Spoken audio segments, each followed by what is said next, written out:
आप देख रहे हैं रोशन पाकिस्तान न्यूज। पाकिस्तान तहरीक-ए-इंसाफ ठट्टा के रहनुमा रईस अरसलान बरोही अपनी टीम के साथ सैयद अमजद हुसैन शाह, मीर फैज़ान बरोही, मुराद सानी, खलील लाशारी और दीगर साथियों के हमरा रात के पिछले पैर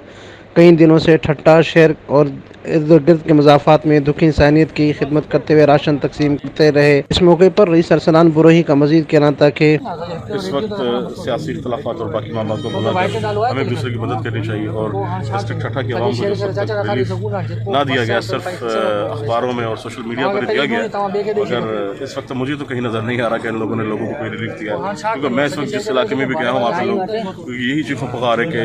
जो सब मौजूदा हमारे हुक्मरान हैं उन्होंने हमें इस वक्त तक कोई भी इमदादी सामान नहीं दिया, जिसकी वजह से हम अपनी मदद आप कोशिश कर रहे हैं इस ज़िला की आवाम के अंदर राशन बांटने की। अमीन फारूकी, रोशन पाकिस्तान न्यूज़, ठट्टा।